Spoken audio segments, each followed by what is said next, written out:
नमस्कार, मैं हूं प्रभु चावला। सच्ची बात में आज बात करेंगे फिर से कोविड के ऊपर, यानी कि कोरोना वायरस के ऊपर किस तरह से राजनीति हो रही है। हालांकि अर्थव्यवस्था थोड़ा थोड़ा रेंगना शुरू हुई है, भागना तो नहीं शुरू हुई है, रेंगना शुरू हुई है। हवाई जहाज की सर्विसेज चालू हो गई हैं, पटरी पर ट्रेन वापस आ चुकी है और मजदूर सड़कों पर अब कम दिखाई दे रहे हैं जो पहले पैदल चल रहे थे। परंतु फिर भी कोरोना के नाम पर राजनीति की रोटियां अभी भी सेकी जा रही हैं। कोरोना बीमारी का कोई रंग नहीं है। टीवी चैनल पर आप देखते होंगे कि कुछ बनाते हैं इस तरह के कोरोना, कभी हरा, कभी लाल, कभी पीला, कि जो भी टीवी चैनल के लोग हैं, जो आर्टिस्ट लोग हैं, जो उनकी कल्पना हो सकती है वो सारी कल्पना उसके ऊपर बर्बाद कर देते हैं। मेरे को लगता है कि हमारे राजनीतिक नेता भी उन चीज़ों को देख करके एक सबक सीखते हैं कि हम भी राजनीति कैसी करें। कोरोना को हरा रंग दिखाएं, पीला रंग दिखाएं, तिरंगा दिखाएं, इस तरह की बातें करते रहते हैं। किसी को कई बार लगता है कि किसी एक विशेष समुदाय के लोगों से कोरोना फैल रहा है, किसी और को लगता है कि रूलिंग पार्टी जो भगवा जो है उनकी वजह से कोरोना पर कंट्रोल नहीं हो रहा, किसी और को लगता है कि कांग्रेस की ऊपर राजनीति कर रही है। अभी आप देख लीजिए, 3 महीने से कोरोना चल रहा था, सडनली कांग्रेस पार्टी की महामंत्री प्रियंका गांधी को याद आया कि उनको भी कुछ करना चाहिए, ज़रूर करना चाहिए, क्योंकि यूपी की महामंत्री हैं। हालांकि वो सारे गांधी परिवार से आती हैं, परंतु उनकी रणभूमि राजनीतिक जो है, उन्होंने उत्तर प्रदेश को चुन रखा है। और उत्तर प्रदेश का मुख्यमंत्री कौन है? भगवा पहना हुआ एक योगी आदित्यनाथ है। उसके साथ लड़ाई करनी है तो जब तक इस बीमारी का राजनीतिकरण नहीं हो दोनों तरफ से, तो दोनों के बीच में संघर्ष बन नहीं सकता। कांग्रेस की यह कोशिश है, मेरे को लगता है कि जिस तरह से प्रियंका गांधी एक्टिव हो रही हैं, कि अगले 2022 का चुनाव जो होगा वो प्रियंका गांधी और योगी आदित्यनाथ के बीच में होगा। योगी आदित्यनाथ की छवि क्या है कि बहुत सख्त हैं, स्ट्रांग हैं, माफिया के खिलाफ हैं, सड़क पर खुद उतर जाते हैं, 19-20 घंटे काम करने वाले हैं। इसलिए वहाँ पर कोरोना वायरस की संख्या जो है ज़्यादा बढ़ी नहीं है, 6,000 से ज़्यादा नहीं पहुँची ऊपर। मरने वालों की संख्या भी बहुत कम है। परंतु लेबर क्योंकि सारी यूपी की सारे देश के अंदर फैली हुई है, लाखों लोग वहाँ पर आ चुके हैं, 20 लाख लोग ज़्यादा आ भी चुके हैं और कुछ और आने वाले भी हैं। ऐसा लगता है कि 70 से 80 लाख लेबर जो है यूपी में आएगी और वो हर ज़िले में होंगे, हर पोलिंग बूथ पे उनका कोई ना कोई वोट होगा। तो ये लगता है कि जो माइग्रेंट लेबर जो आया है, मजदूर, वो एक राजनीति का वोट बैंक का नतीजा बन सकता है। तो प्रियंका गांधी जो कर रही है ठीक कर रही है। उन्होंने कहा कि हमने 1000 बसें खड़ी कर दी बोर्ड भर ला करके, उसके अंदर हम हर गांव के अंदर, हर डिस्ट्रिक्ट के अंदर अपने लोगों को ले जाएंगे। प्रियंका गांधी की कांग्रेस पार्टी तो लगभग डूब चुकी है, क्योंकि उनके पास नेता तो हैं परंतु कार्यकर्ता नहीं है। अब बसें तो बता दी, जब बसेस की उनको नहीं पता था कि जो बीजेपी की सरकार है, योगी जी की, उनके जो अफसर हैं वो पैनी दृष्टि से हर लेकर के पैनी दृष्टि से दूरबीन लेकर के देखते हैं कि बसेस कैसी हैं, हरे रंग की हैं, लाल रंग की हैं, रजिस्ट्रेशन है या नहीं है, फिटनेस है या नहीं है। तो उन्होंने वही किया, एकदम 1000 बसें की जो लिस्ट भेजी थी उन्होंने उसकी स्क्रूटनी की। वो आधी से ज़्यादा या तो उसके अंदर तिपहिए निकले, या 2 पहिए वाले निकले, या फिटनेस की बसें लिखी। उसके बाद राजनीति हुई और योगी जी सरकार को लगा कि ये इसके अंदर प्रियंका गांधी को फ़ायदा हो सकता है। उन्होंने उनके सेक्रेटरी के खिलाफ FIR भी करा दी, लोग इकट्ठे करने की, और बसेस भी उनकी कुछ रोकने की कोशिश की। उसके बाद प्रियंका गांधी ने कहा कि अगर आपका बस चलता है, बसेस हमारी ले लीजिए, उसके ऊपर आप अपना झंडा लगा दीजिए। पर बात नहीं बनी और उसके बाद उन्होंने अपनी ऑफर को विड्रॉ भी कर लिया। ये तो एक कहानी है। महाराष्ट्र के अंदर क्योंकि सरकार मिली जुली है, तो वहाँ बीजेपी के लोग बहुत हंगामा कर रहे हैं कि महाराष्ट्र हिंदुस्तान के अंदर सबसे बड़ा प्रदेश है, जहाँ पर मैं देख रहा हूँ फिगर, आज की डेट के अंदर फिगर जो हैं, लगभग 42,000 केस जो वहाँ पर हो चुके हैं। सारे देश के अंदर 1,35,000 हैं, 1,35,000 के अंदर केवल 42,000 और उससे आधे खाली मुंबई में हैं। सबसे ज़्यादा लोगों की मृत्यु वहाँ पर हुई है, क्योंकि वहाँ पर बीजेपी की सरकार नहीं है।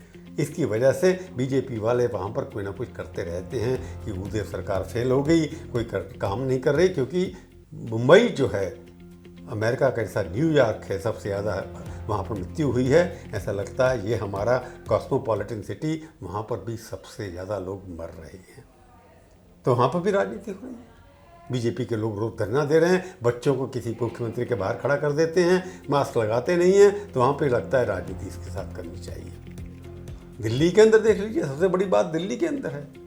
केजरीवाल जी रोज कुछ ना कुछ कहते रहते हैं, हमने ये कर दिया, हमने ये कर दिया। उनका असर दिखाई भी देता है, कई बार नहीं भी दिखाई देता। परंतु दोनों बीजेपी वाले तो चुप हैं, क्योंकि दिल्ली के अंदर बटा हुआ राज है। आधा राज, आधे से कम तो राज्य है केजरीवाल के पास, आधे से ज़्यादा है केंद्रीय सरकार के पास, जो बीजेपी से कंट्रोल होती है। अब यहाँ कितने लोग मिले, इसके ऊपर बहस हो रही है।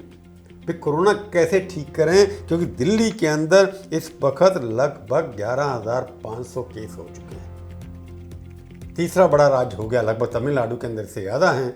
महाराष्ट्र, तमिलनाडु और उसके बाद के दिल्ली आता है। उसके अंदर कितने लोग मरे हैं? केजरीवाल जी की सरकार का स्टेटमेंट आता है कि केवल 190 या 196 लोग मरे हैं। अजय माकन का कहना है कि 600 लोग मृत्यु हो चुकी है, क्योंकि उनकी खबरें इकट्ठी हुई हैं कब्रिस्तानों से या शमशान घाटों से, जहां पर कोविड के जो कैंडिडेट जो मृत्यु होती है उनको लाया जाता है अंतिम संस्कार के लिए। उनको कहना है कि 600 लोगों को इस तरह से मृत्यु प्राप्त हुई है। कौन सच बोल रहा है? इसके बारे में कि कैसे ठीक करें, सब मिलकर के करें और उसके वजह से सब कुछ हो, वो नहीं है।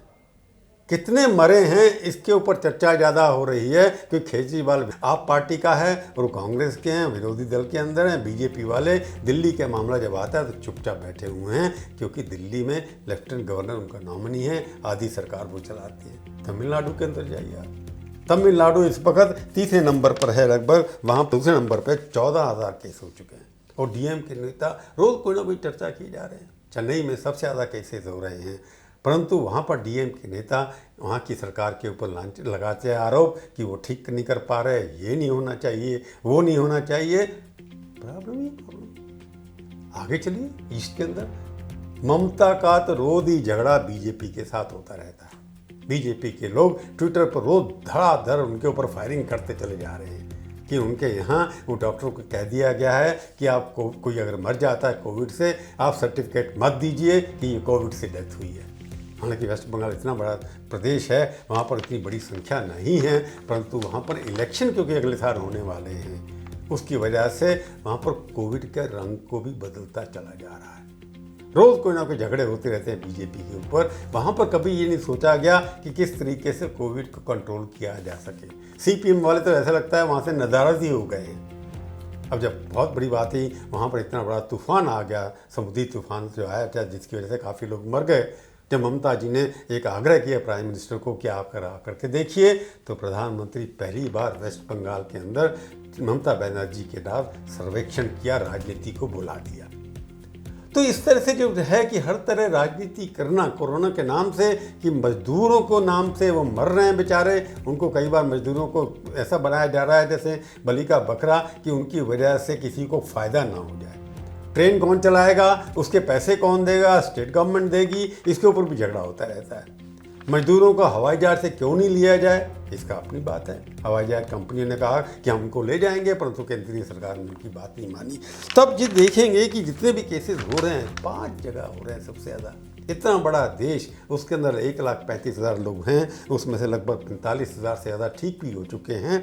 और 4 राज्यों के अंदर 1,35,000, 5 राज्यों के को मिला करके चलें, गुजरात में 13,000 हैं, दिल्ली में 11,500 हैं, महाराष्ट्र में 42,000 हैं, तमिलनाडु में 14,000 हैं, और बाकी छोटी स्टेट दिल्ली को मिला करके चलें, अगर यूपी के अंदर सब मिला करके 90,000 केस केवल 6 प्रदेशों के अंदर है। हालांकि काफ़ी ज़िलों में ये हो चुका है, 700 से ज़्यादा ज़िले हैं, उसके अंदर लगभग 600 ज़िलों के अंदर कोई ना कोई कैंडिडेट आपको 650 ज़िलों के अंदर मिल जाएगा। परंतु कोई भी राजनीतिक पार्टी इसको इकट्ठा मिलकर के कैसे इससे संघर्ष किया जाए, इसकी कोशिश अभी तक नहीं हुई।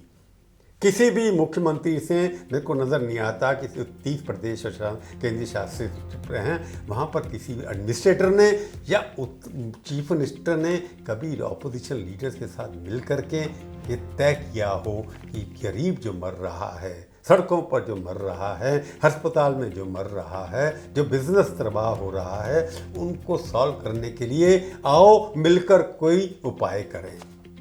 किसी ने नहीं किया।